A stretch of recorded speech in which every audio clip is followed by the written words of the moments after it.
Selamat bahagia, kita bersama lagi dalam Ruang Bicara yang kami bawakan kepada anda tentunya di Bernama TV, dan hari ini kita memilih satu lagi topik, tetapi kali ini topik yang akan kita pilih merupakan topik yang mendapat perhatian di peringkat antarabangsa sebenarnya, dan topik yang kita pilih ialah gelora di Myanmar.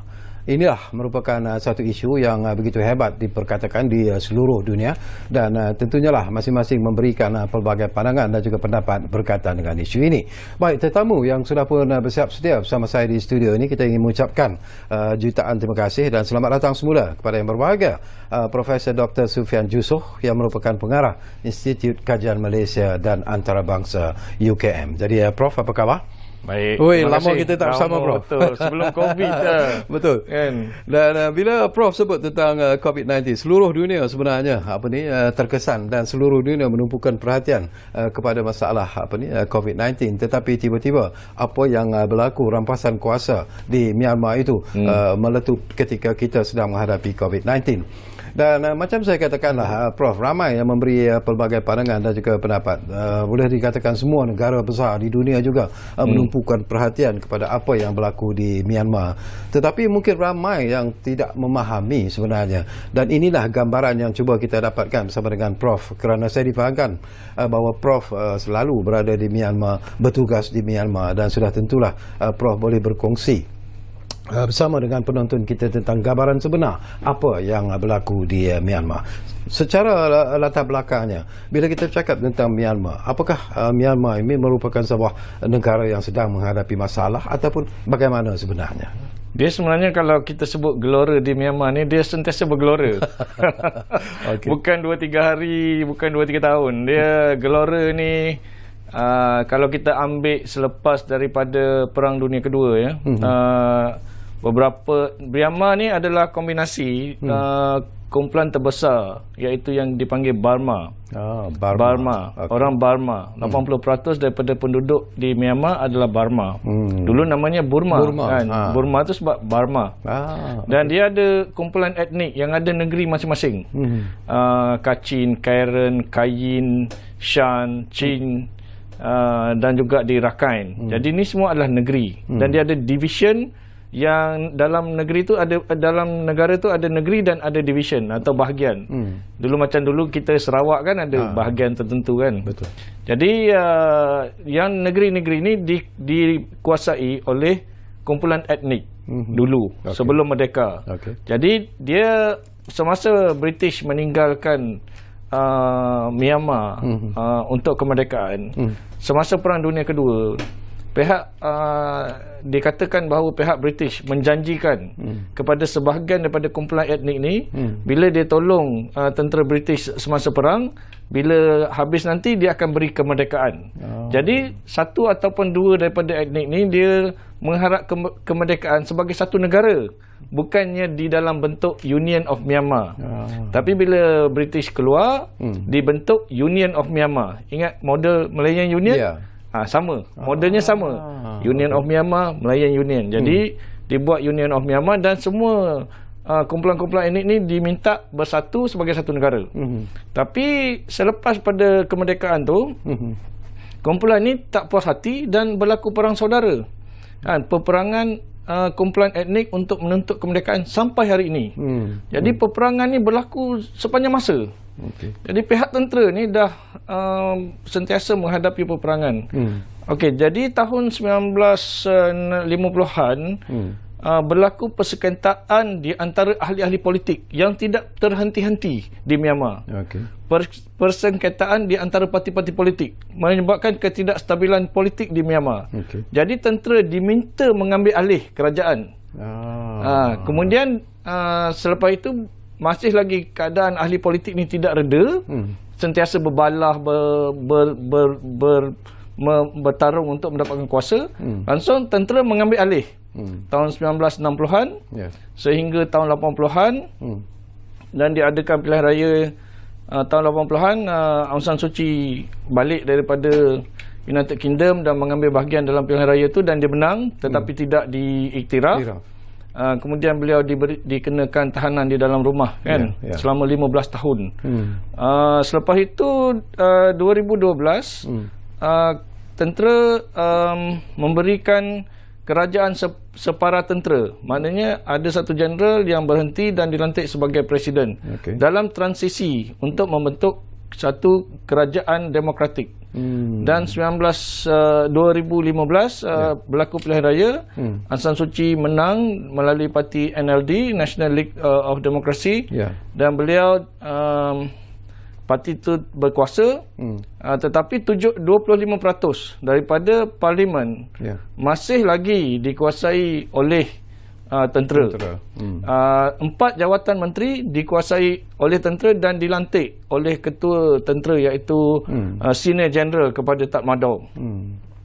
Aung San Suu Kyi pula tidak boleh dilantik sebagai presiden kerana perlembagaan yang dibuat oleh tentera sebelum pilihan raya itu menyebut kalau ada orang tu berkahwin dengan orang bukan warga negara dan anaknya bukan warga negara, tidak boleh dilantik sebagai presiden. Jadi apabila beliau menang, beliau dilantik sebagai beliau melantik diri dia sendiri melalui satu akta sebagai yang kita panggil state councillor ataupun penasihat negara, kaunselor negara. Jadi itu secara sepintas lalu sejarahnya Myanmar ni. Jadi dia even semasa Aung San Suu Kyi berkuasa, parti NLD ni berkuasa sehingga 1 Februari 2021, pertikaian di antara kumpulan-kumpulan etnik ni masih berterusan. Okey, sesuatu yang saya nak dapatkan pandangan Prof lah. Ini pun menjadi pertanyaan di kalangan mereka yang berada di luar sana.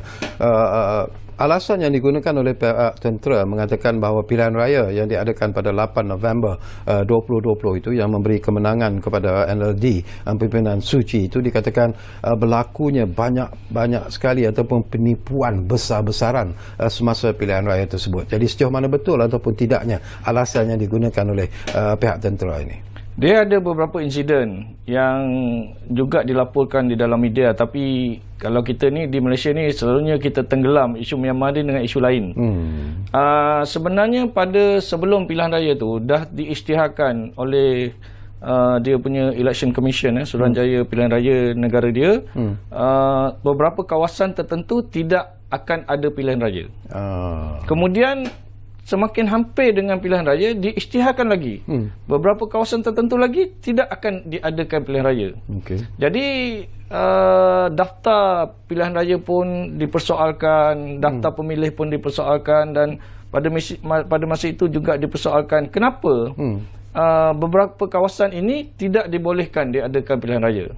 Jadi saya rasa pihak tentera cuba mengaitkan isu itu dengan ketidakadilan di dalam sistem pilihan raya semasa 8 November 2020, kerana dikhawatirkan bahawa terdapat perancangan untuk mengelakkan kawasan-kawasan tertentu daripada memberi undi kepada parti-parti tertentu yang tidak memihak kepada kerajaan pada masa itu.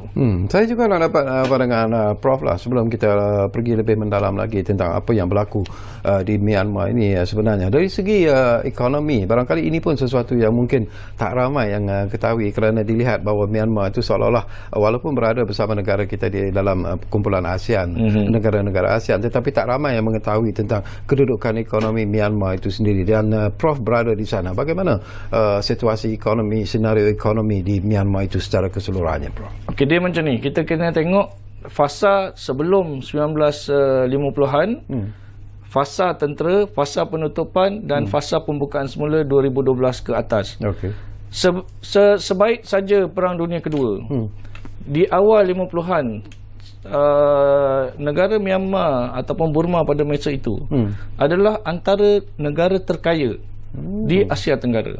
Pelabur-pelabur Jepun kalau dia nak buka supermarket yang besar-besar, dia buka di Myanmar dulu, baru buka di Singapura. Menggambarkan status Yangon pada masa itu adalah sebuah negara yang maju yang kaya, sebab dia memang kaya. Dia ada emas, dia ada jade, ya. Jade yang kita beli di China tu sebenarnya di Lombok, di Myanmar. Dia ada batu-batu permata dan sebagainya. Sehingga hari ini masih lagi antara sumber pendapatan, dan dia ada minyak dan gas. Tapi oleh kerana berlaku pertikaian politik di antara parti-parti politik menjurus kepada perubahan kerajaan kepada tentera, maka ekonomi Myanmar tu ditutup. Jadi ekonominya runtuh. Kan, gaji pensyarah contohnya kalau di Myanmar, gajinya mungkin dalam $50, $250. Untuk orang yang baru keluar daripada universiti, gajinya $150, $150. Director General contohnya sini kita macam Jusair gitulah. Gajinya mungkin $500, $2,000. Tak ada pencen, tak ada perumahan, tak ada apa. Tapi bila di hujung pemerintahan tentera di tahun 2012, mereka mula membawa pelaburan asing masuk. Kerajaan beberapa pelabur asing besar contohnya daripada Singapura mula membina sistem pelancongan yang baik. Pelaburan daripada Jepun masuk membina pusat-pusat apa ni kita panggil free trade zone, ya, industry zone. Yang terbesar Tilawa di Yangon dibina oleh syarikat daripada Jepun. Kemudian aktiviti berkaitan dengan oil and gas juga meningkat. Kita ada Petronas di sana, Total, Australian company semua ada. Dan graf ekonomi 2012 sehingga 2016 amat meningkat. Saya rasa pada penghujung 2017 FDI berjumlah lebih daripada 6 bilion US dollars. Tetapi graf itu 2017 sehingga sekarang semakin lama semakin menurun.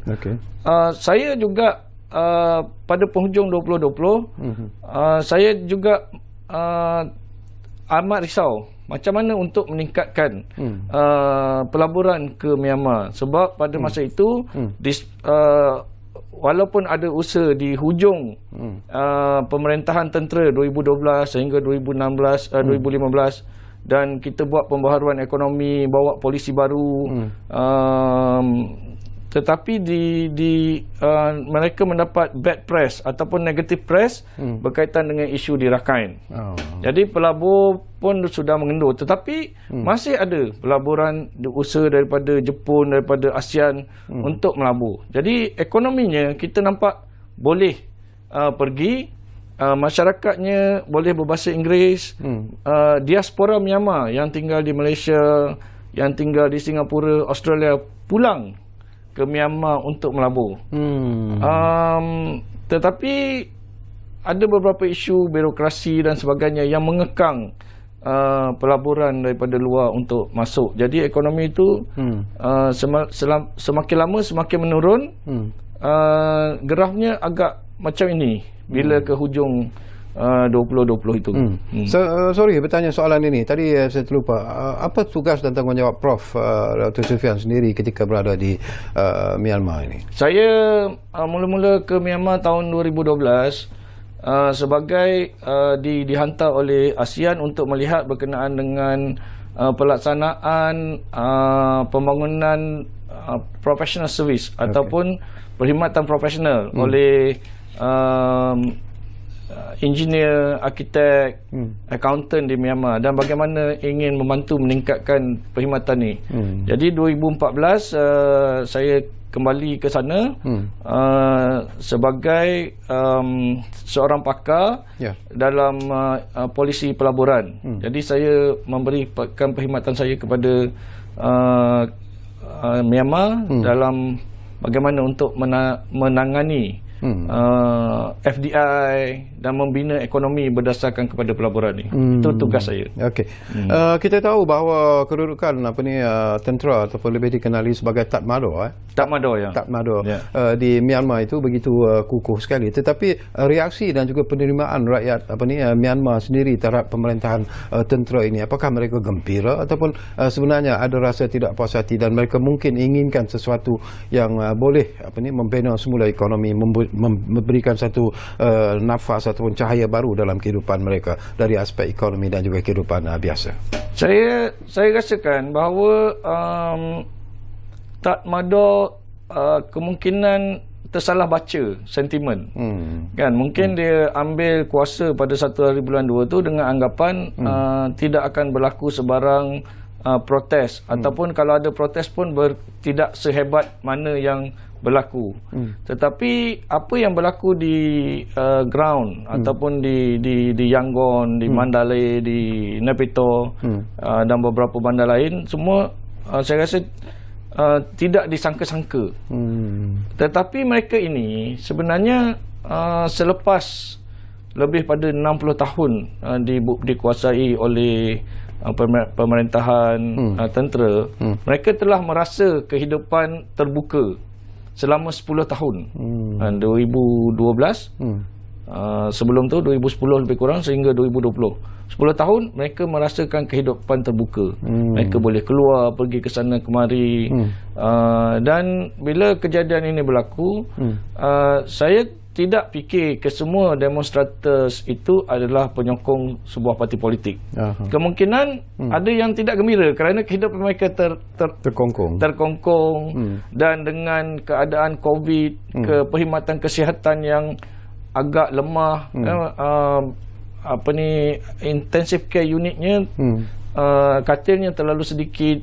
Jadi keadaan ekonomi sebelum berlaku perpindahan kuasa tu telah pun menurun, dan bila COVID lagi turun, dan bila berlaku pemindahan kuasa ini lagi teruk. Jadi ramai yang merasa agak kecewa lah dengan keadaan tu, dan keadaan semasa yang agak memang dah semakin lama semakin lemah. Contohnya ada rakan-rakan yang tidak dapat mengeluarkan duit tunai daripada mesin tunai. Contohnya ATM machine. Ya, dia tak boleh. Ada yang kawan-kawan yang di sini yang orang daripada bangsa Burma yang nak hantar duit pulang ke Myanmar pun tak boleh sebab bank kita dah tak benarkan lagi transfer kepada sana. Jadi keadaan amat tersepit, walaupun mungkin ada harta tapi tak ada tunai. Okey, itu tentang tentera. Bagaimana juga penerimaan rakyat Myanmar sendiri terhadap Suu Kyi? Bagaimana mereka melihat Suu Kyi ini? Apakah dia sebenarnya bersesuaian dengan kehendak dan juga apa yang dimaukan oleh rakyat Myanmar? Okay, dia ada beberapa pandangan lah. Ini pandangan saya sebagai seorang neutral. Dia ada kumpulan di kawasan bandar dan di semi-urban yang menyokong NLD. Ada di kawasan division-division tertentu yang menyokong NLD. Tetapi di kawasan etnik, contohnya di Karen, di Shan, di Chin, di Rakhine, parti-parti etnik ni lebih mendapat perhatian selepas daripada pilihan raya 2015. Dulu pilihan raya yang pertama, memang boleh dikatakan ramai orang yang menyokong NLD. Tetapi berlaku kekecewaan. Expectationnya tinggi. Dan apa yang diberikan mungkin tidak menepati cita rasa pengundi. Khususnya daripada kawasan etnik. Jadi undi yang dapat daripada kawasan etnik itu semakin lama berkurangan, dan parti-parti etnik yang mendapat lebih banyak kerusi dibandingkan dengan parti SDLP yang kebanyakannya boleh kata bekas-bekas daripada pegawai tentera. Okey, jadi balik kepada soalan yang tadi mula-mula. Bila terjadi macam tu, beberapa kawasan etnik ni tidak dibenarkan berlaku pilihan raya. Itu yang akibatnya ketidakpuasan hati tu. Jadi saya tak mana-mana belah pihak, tapi kaitannya ialah memang benar ada sedikit ketidakpuasan hati terhadap sistem pilihan raya dan senarai pengundi. Okey, Prof, semakin menarik perbincangan ini sebenarnya. Semakin banyak yang saya perolehi pengetahuan tentang apa yang berlaku di Myanmar. Tapi seperti biasalah, kita diarah untuk berehat dulu buat seketika, dan kepada anda jangan ke mana-mana. Kembali semula sebentar saja lagi bersama kami, Ruang Bicara yang kami bawakan kepada anda tentunya di Bernama TV. Kita jumpa lagi.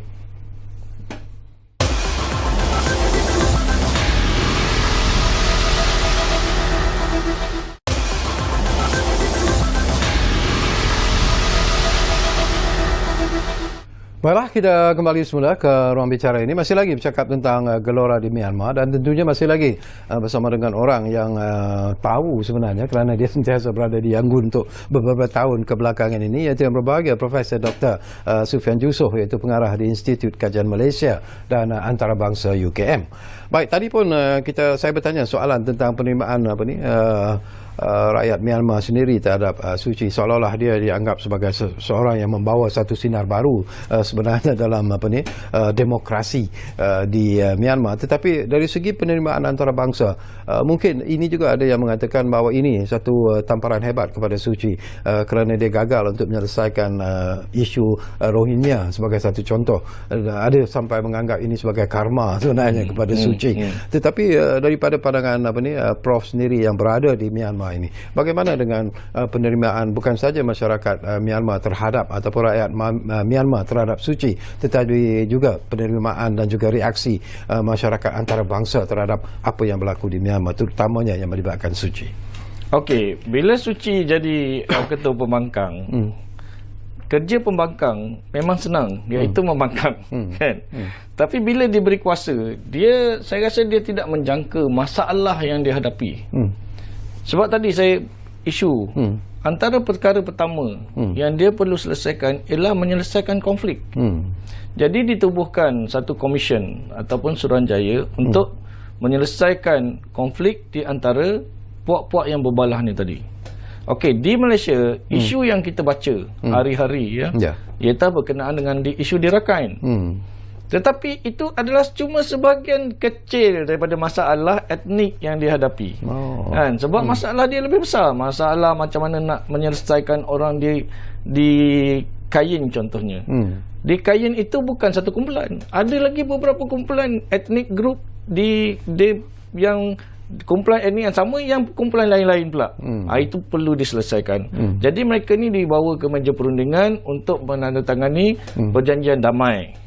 Tapi masih belum selesai kerana negeri-negeri yang dijanjikan kemerdekaan oleh British tadi mahukan kerajaan berbentuk persekutuan seperti yang kita ada di Malaysia, di mana negeri-negeri ini akan mendapat kuasa tertentu.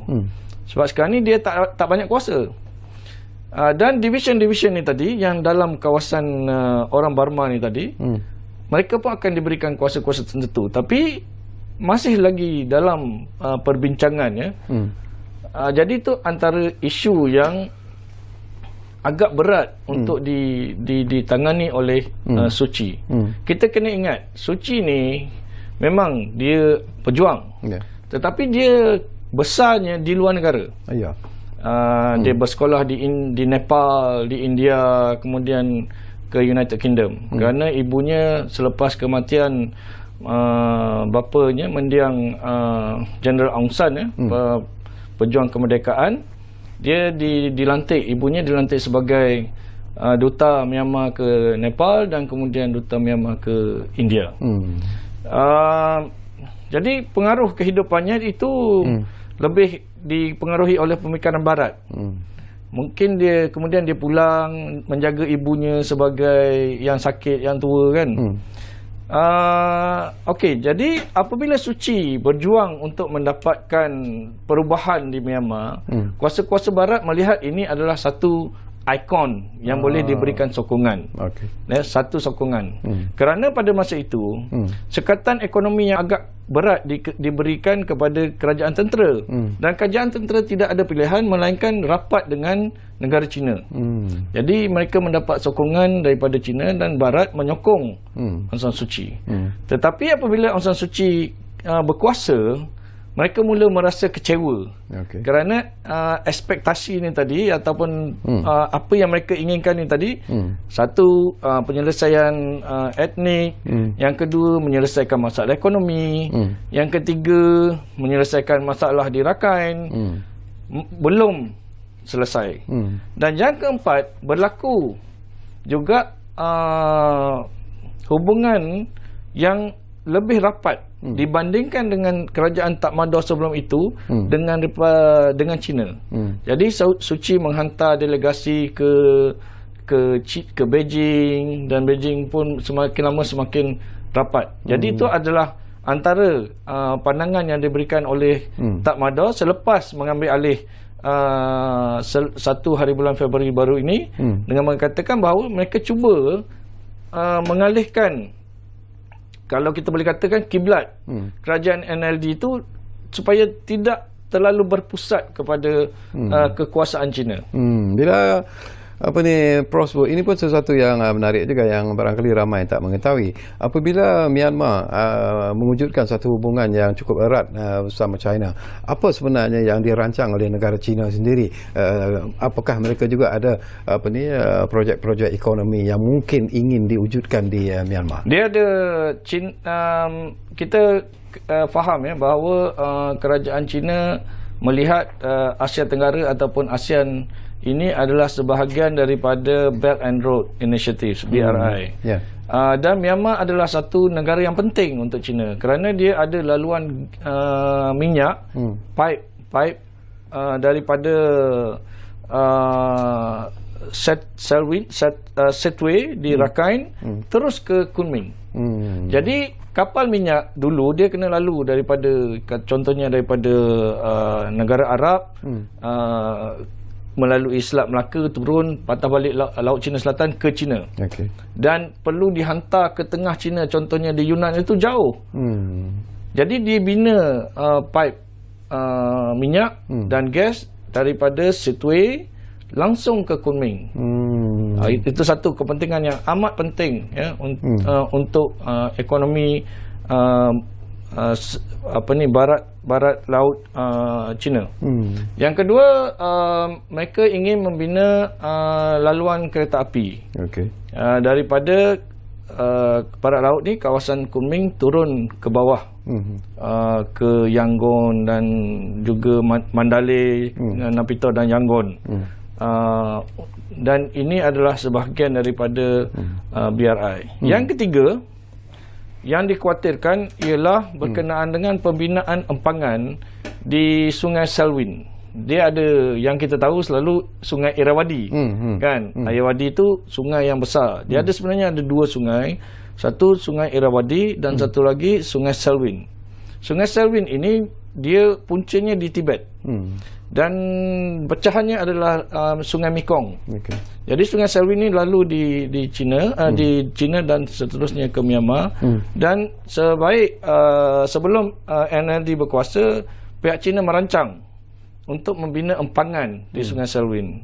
Jadi itu adalah satu projek strategik untuk mendapatkan bekalan elektrik dan sebagainya, hidro. Jadi itu juga persoalan yang terbuku dan tertanya-tanya oleh ramai ahli ekonomi dan ahli berkenaan dengan alam sekitar. Adakah kerajaan NLD akan membenarkan pembinaan satu empangan yang besar di Sungai Selwyn? Tetapi pembangunan di Yangon itu sendiri macam mana, Prof? Apakah ianya membangun seperti bandar-bandar ataupun bandaraya lain di sekitar, macam Kuala Lumpur misalnya, ataupun di negara-negara ASEAN yang lain? Ataupun Yangon ini sebenarnya dia sebelum kita maju dia dah maju. Jadi dia tak boleh maju lagi. Kalau untuk bina membesarkan Yangon tu, dia kena bina di luar kawasan bandaraya Yangon. Sebab semasa dia kaya, kita miskin. Jadi dia dah bina Yangon tu sebagai satu metropolitan. Jalannya dirancang secara rapi. Ada universiti, Yangon University, pagoda, pusat ada pelabuhan kecil di tepi sungai, ada pusat perniagaan di Sule, kawasan di Old Town. Jadi dia memang dah maju, sistemnya dah ada. Hotel yang besar-besar dahulu kan pun dah ada. Jadi sekarang ni dibina hotel-hotel baru, pusat-pusat perniagaan baru, bank pun dah banyak masuk. Jadi untuk membina Yangon, sebab tu dibina Naypyidaw, walaupun orang kata kerajaan tentera pada masa itu percaya kepada tahyul tetapi alasannya iaitu Yangon tidak boleh lagi dibina sebab dia dah compact macam Kuala Lumpur kan. Kita terpaksa buat Putrajaya sebab kalau masuk lagi dah traffic jam. Tapi in terms of pengetahuan antarabangsa lah, international exposure lah kita sebut. Mungkin ramai yang tak tahu tentang apa yang berlaku di Myanmar. Bila timbulnya krisis ataupun isu Rohingya, barulah orang melihat Myanmar dan barulah masing-masing menumpukan perhatian. Termasuklah mungkin negara-negara besar sudah pun tahu, tetapi apakah pemberitaan seperti ini daripada Myanmar untuk dieksposkan ke luar negara itu dikawal ataupun macam mana sebenarnya? Apa yang berlaku? Okey, sebelum NLD berkuasa, dia memang dikawal. Dia ada contohnya syarikat-syarikat penerbitan mesti dikuasai oleh orang Myanmar. Dan dia mesti mendapat permit daripada kerajaan. Ada peringkat-peringkat tertentu yang prohibited, tidak dibenarkan melainkan dengan kebenaran kerajaan sahaja. Tetapi selepas itu apabila kerajaan tentera mula membuka Myanmar, ada beberapa syarikat media yang mula menyalurkan berita keluar. Tetapi saya rasa seperti bad press yang Malaysia dapat, seperti itu juga. Sebab news yang kita dapat, saya baca news daripada berita yang semasa kalau saya di Malaysia, tidak sama dengan apa yang saya tengok bila saya pergi. Jadi ceritanya, contoh dulu, kalau kita ada satu masa kita ada demonstrasi, kan? Demonstrasi itu di dataran mereka. Tapi kalau kita lihat channel berita luar negara di London contohnya, jadi kita risau. Sedangkan demonstrasi itu mungkin dah berlaku 5 hari lepas, tapi diulang-ulang ceritanya. Jadi sama juga di Myanmar. Dan saya rasa ceritanya sama sekarang ini diulang-ulang juga. Jadi apa yang saluran berita kita dapat, kita ambil daripada syarikat-syarikat berita luar negara ini bergantung pada agenda masing-masing. Mungkin tak sebenarnya yang berlaku. Okey, bila you sentuh tentang demonstrasi itu, jadi demonstrasi yang sedang ataupun yang terus berlaku di Myanmar itu, apakah masih lagi berlaku sebenarnya dari masa ke semasa ataupun diulang-ulang tayang oleh TV saluran-saluran media? Okey, dia masih berlaku. Dia masih berlaku, tetapi ceritanya diulang-ulang. Mungkin ada 500 orang yang mati. Saya simpati dengan keadaan mereka dalam keadaan yang susah, ekonomi yang merudum, pendapatan yang tak ada, nak ada duit tak boleh ambil di mesin tunai. Jadi mereka tak ada pilihan. Jadi ada orang yang pergi menunjuk perasaan sebab dia menyokong parti politik. Ada orang pergi menunjuk perasaan sebab dia kesusahan. Jadi dia tak puas hati, dia tak ada kerja, keluar. Mungkin dan dia teknik dia berubah-ubah. Walaupun internet disekat, tapi sebab sebelum pembukaan tu mereka ni dah biasa melakukan sometimes they call it the silent protest ataupun protes senyap. Ada hari tertentu dia orang tak keluar. Tak keluar langsung, maknanya bas tak ada, kereta tak ada, apa pun tak ada. Jadi dia orang tak keluar. Jadi protesnya protes bising, bermacam-macam bentuk protes. Dan protes ini daripada pandangan Prof sendiri, apakah ianya telah memberi kesan sebenarnya, terutamanya kepada pelabur-pelabur yang berada di Myanmar ataupun mereka yang ingin melabur di Myanmar? Apakah itu sudah mula memberi impak yang cukup buruk sebenarnya kepada ekonomi? Dia perubahan kerajaan ini telah pun memberi kesan. Contohnya ada beberapa syarikat yang telah pun mula menutup Operasi kilang, menuntut operasi menarik keluar pelaburan yang pertama. Yang kedua, untuk pelabur masuk sudah agak susah. Sebab pengalaman saya semasa mula-mula saya masuk 2014 cuba membantu mereka mendapatkan pelaburan, kita buat beberapa seminar dengan pelabur-pelabur antarabangsa. Pada masa itu concern mereka ialah berkenaan dengan regulatory ataupun undang-undang, kan? Adakah akan berlaku undang-undang perubahan membawa kepada perubahan yang lebih baik, ataupun kerajaan akan tukar undang-undang untuk menyekat pelaburan dan sebagainya. Tetapi sekarang ini bukan lagi undang-undang. Jadi akan berlaku persoalan, adakah akan berlaku lagi perubahan kerajaan dalam bentuk yang ini, kan? Jadi orang takut nak masuk. Yang kedua, apabila sekatan dikenakan, maka pelabur akan takut untuk masuk kerana modal dan juga untung tak boleh dibawa keluar. Sekarang ini kita nak hantar duit ke Myanmar pun tak boleh. Jadi bayangkan orang yang businessman atau peniaga nak hantar modal dan nak keluarkan duit pun agak susah untuk keluar. Jadi saya rasa kalaupun berlaku perubahan kerajaan kembali kepada demokrasi, kemungkinan kesannya akan katakan, saya rasakan mungkin dalam 3 atau 4 tahun selepas perubahan kepada demokrasi itu. Jadi agak susah. Pengalaman saya memang susah. Dengan tekanan yang diterima oleh Myanmar sekarang ini daripada semua pihak lah, PBB sendiri pun menyatakan supaya Suu Kyi dibebaskan, demokrasi diwujudkan semula di Myanmar. Tetapi apakah Prof merasakan bahawa mungkin ketua tentera yang dipimpin oleh Min Aung ini tidak akan tunduk kepada tekanan-tekanan antarabangsa yang sedang diarahkan kepada beliau dan rakan-rakan di Myanmar? PBB, kuasa-kuasa barat tu masih menggunakan taktik lama. Taktik tu dah tak laku lagi. Sebab dia orang dah, saya rasa dia orang dah fikir dah, kan? Okey, kalau saya ambil alih kuasa, apa akan terjadi? Dia dah boleh baca. Okey, sanction. Duit tak boleh ambil keluar. Kita tak boleh melawat negara barat. Syarikat tentera akan dikenakan kesekatan. Dia orang dah baca dah tu semua. Jadi saya rasa dia orang dah bersedia. Kan, saya tak nampak kerajaan tentera akan tunduk kepada tekanan barat. Sebab ni taktik lama. Kita dah boleh baca. Dan United Nations pun dah tak ada idea baru. Asyik-asyik sekatan. Asyik-asyik resolusi Majlis Keselamatan. Kan, resolusi itu pula terpaksa dikendurkan kerana akan ada bantahan daripada China dan Rusia. Tapi sekarang ni saya nampak China masih telah berubah menyokong kepada NLD. Tapi Rusia masih akan masuk memainkan peranan yang lebih besar di Myanmar.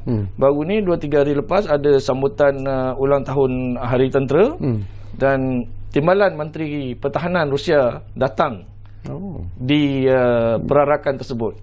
Jadi saya harapkan sebenarnya ASEAN untuk memainkan satu peranan yang lebih baik. Kita boleh belajar daripada apa yang berlaku pada tahun 80-an, 90-an. Pada masa itu Tan Sri Razali Ismail, bekas wakil kita di PBB, wakil tetap, dilantik sebagai perutusan khas untuk menyelesaikan masalah. Dan kita masih boleh menggunakan pengalaman beliau untuk melihat bagaimana, walaupun keadaan dah berubah, tetapi manusia ni perangainya sama, ya.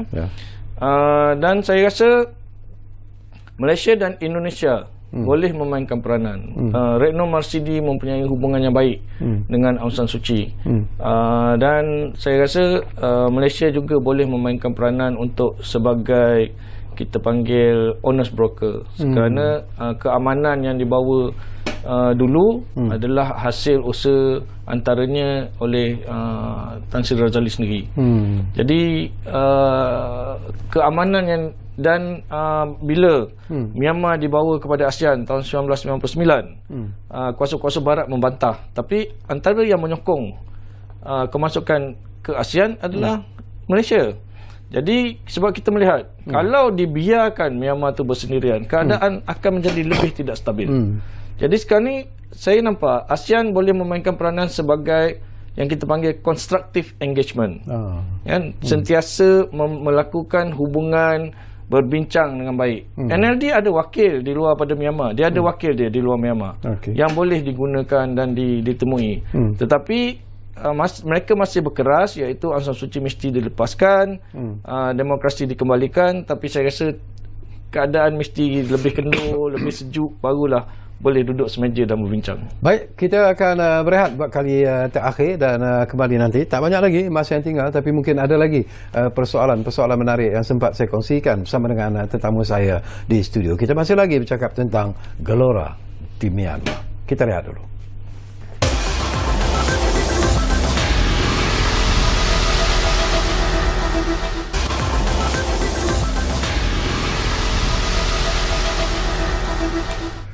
Baiklah, terima kasih kerana anda masih lagi bersama kami di ruang bicara ini, dan tentunya kita masih lagi bercakap tentang topik yang menjadi perhatian di peringkat dunia sebenarnya ketika ini, iaitu gelora di Myanmar.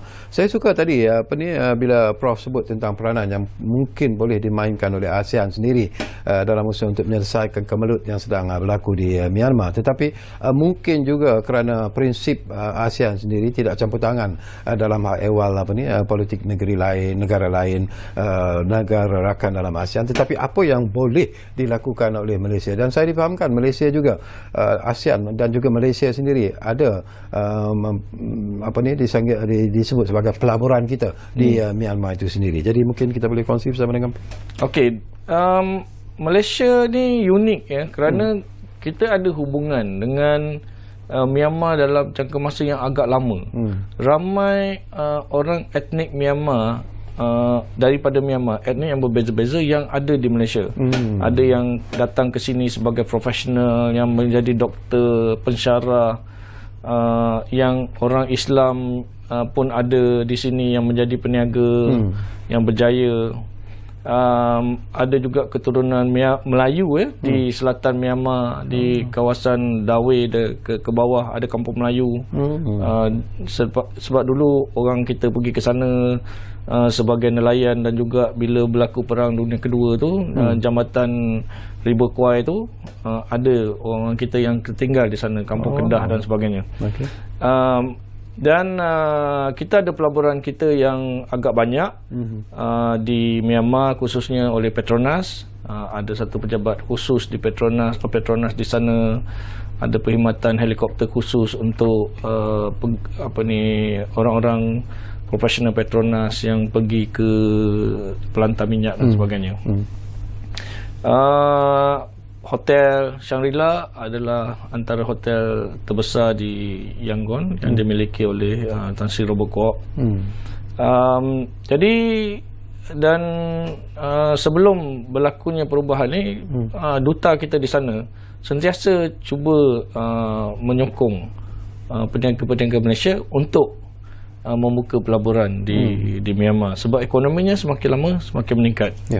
Tetapi saya rasa Malaysia perlu memainkan peranan, sebab satu, kepentingan ekonomi negara.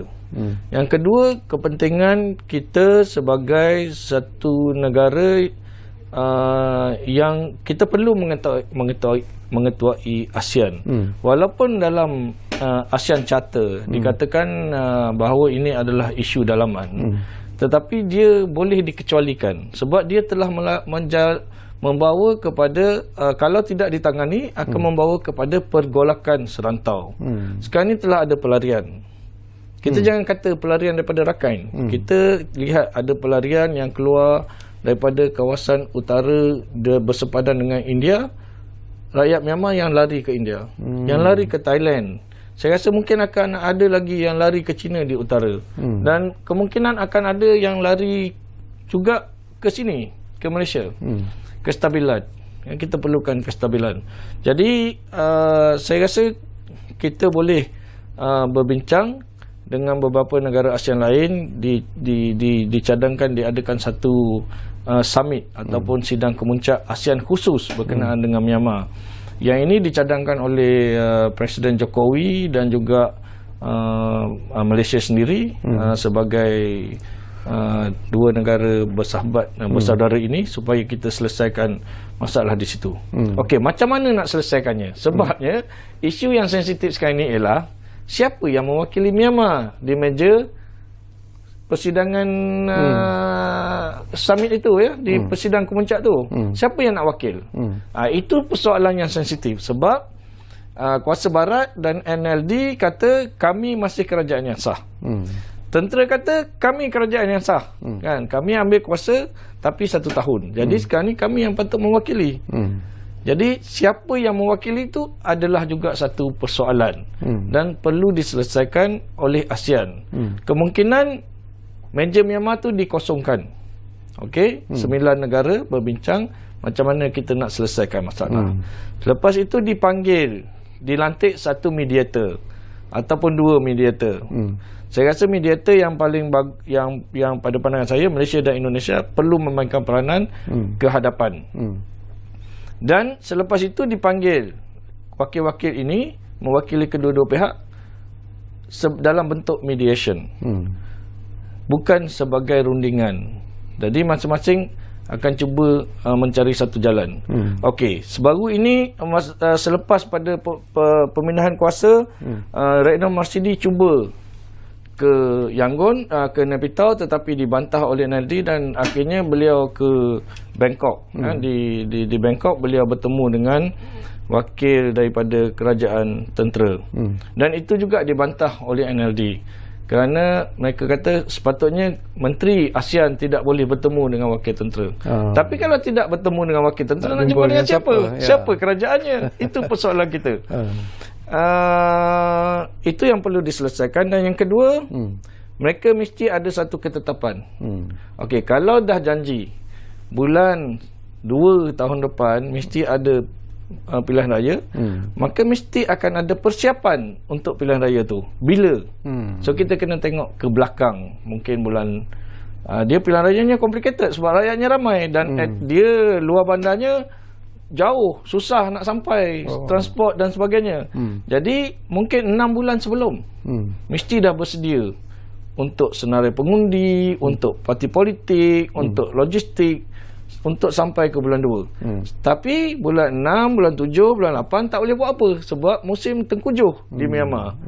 Jadi 9, 10, 11, 12 bulan 1 mesti dah siap.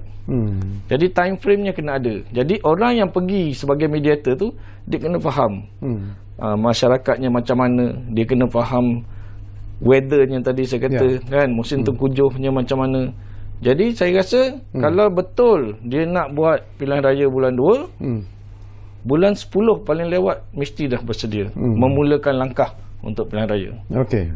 Kita bercakap tentang pilihan raya akan datang yang mungkin akan diadakan. Itu masih lebih menggunakan istilah ataupun perkataan mungkin. Tetapi pendakwaan yang sekarang ini pula dikenakan terhadap Suu Kyi. Apakah itu juga satu taktik untuk menyekat sebenarnya Suu Kyi supaya tidak boleh bertanding dalam pilihan raya yang akan datang? Yang tu yang saya nampak. Maknanya kita jangan prejudis sebab kita orang luar. Jangan ambil kata yang ini tak betul, yang ini tak betul, yang ini tak betul. Kita biarkan sebab faktanya kita tak ada. Kita tak tahu. Mungkin betul, mungkin tak betul. Tetapi saya tidak lihat bahawa Aung San Suu Kyi akan kembali berkuasa dalam keadaan sekarang ini. Mungkin itu kompromi yang perlu dibina. Maknanya tidak ada salah daripada dua kumpulan ni, nobody wins. Kan? Tak ada yang menang. Maknanya okey, tak apa, orang lain kita naikkan. Ataupun mungkin juga orang daripada di sini kata tak apa, saya naik jadi di sini, orang kamu naik di sini, kan? Mungkin boleh jadi. Tapi bukan, saya rasa kompromi yang terbaik ialah dua-dua ke tepi, kita ambil orang baru. Dan perlu ada orang yang dipercaya oleh kedua-dua pihak. Okey, kita ada lebih kurang 2 minit, 3 minit lagi. Apa ni, Prof? Masa begitu pantas berlalu sebenarnya. Bergelora kita. Bergelora. Dan gelora yang berlaku di Myanmar itu saya kira akan berterusan untuk jangka masa yang agak panjang sebenarnya. Walaupun menerima pelbagai tekanan daripada di peringkat antarabangsa.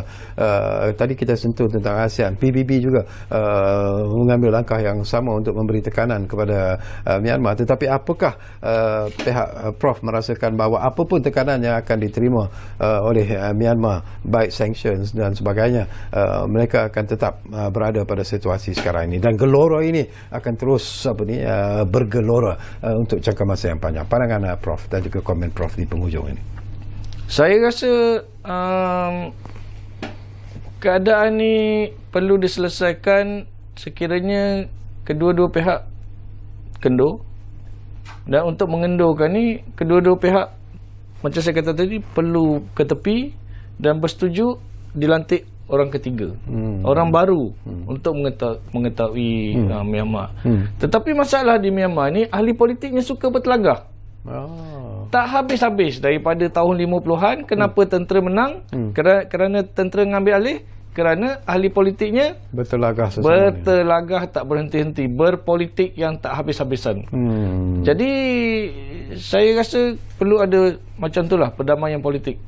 Dan buat masa ni tentera kumpulan-kumpulan etnik pun ada yang perlu diberikan perhatian supaya mereka tidak ketinggalan dalam proses ini. Jadi ini akan membawa perubahan. Tetapi yang saya katakan tadi juga, iaitu proses untuk mengembalikan keadaan Myanmar pada masa ini kepada tahun 2020, 2019 akan mengambil masa sekurang-kurangnya 5-6 tahun. Sebab saya pertama kali 2012, 2014, 14 sehingga 2020. Boleh kata setiap bulan saya ke sana. Mengambil masa dan effort yang banyak untuk bertemu dengan pihak antarabangsa, bertemu dengan pelbagai kumpulan, pergi daripada satu bandar ke satu bandar untuk memberi penerangan kepada masyarakat dia, pedagang dia, bahawa ini adalah yang terbaik. Jadi itu akan mengambil masa yang lama. Sebab agak susah untuk bukan kerana mereka tak faham komunikasi, tetapi untuk memberikan kepercayaan kepada sistem. Akhir sekali agaknya bila lagi Prof mungkin akan ke sana lagi? Mungkin selepas COVID-19 ataupun selepas gelora ini menjadi sedikit reda? Saya sebenarnya tak ada masalah. Arahan sampai saya akan pergi. Gelora tak gelora, tanggungjawab kita untuk memajukan ASEAN dan memastikan Myanmar ni kembali pulih kepada asal. Tapi secara peribadinya, sebelum kita berpisah, seringkas-ringkasnya, apakah Prof sesungguhnya lah berada bersama dengan melihat sendiri perkembangan di Myanmar, merasa kecewa sebenarnya dengan apa yang berlaku, dan sesungguhnya yang menerima impak ataupun kesan yang buruk ialah rakyat. Saya memang kecewa. Kecewanya kerana saya jangkakan, saya ada dalam perancangan saya 2021 selepas COVID ini, kita akan meningkatkan lagi ekonomi. Dah ada dalam perancangan saya untuk bagaimana membawa pelabur-pelabur baru ke Myanmar, bidang apa. Sebab orang-orangnya agak savvy. Dia boleh teknologi internetnya agak kuat. Pada sangkaan kita kan agak lemah, tapi sebenarnya internetnya kuat. Orang mudanya agak agresif, dan kalau kita kata dalam bahasa pasarnya, lapar untuk ilmu dan juga mendapatkan teknologi daripada luar. Pelabur-pelabur pun pada masa tu ramai yang menunggu-nunggu untuk masuk ke Myanmar. Jadi saya memang kecewa kerana apa yang kita rancang tidak menjadi, tetapi mungkin kita masih akan datang. Kita tengok. Okey, terima kasih banyak-banyak kepada Profesor Dr. Sufian kerana sudi bersama kita di ruang bicara ini, dan banyak yang saya dapat daripada apa yang dilontarkan oleh Prof, dan terima kasih banyak-banyak Prof. Mungkin selepas gelora ini menjadi semakin reda, mungkin kita boleh duduk lagi untuk bercakap tentang isu ini, kerana bila kita bercakap tentang Myanmar, selalunya orang kaitkan dengan isu-isu yang ialah melibatkan negara kita tentang pelarian Rohingya, tetapi sebenarnya ada isu yang lebih besar yang perlu dihadapi oleh negara Myanmar sebenarnya, bukan saja hanya semata-mata isu Rohingya. Jadi kita akan jumpa lagi dalam ruang bicara dari masa ke semasa. Kita masih lagi berjuang menghadapi COVID-19. Jadi jagalah kesihatan anda di mana jua anda berada. Kita jumpa lagi.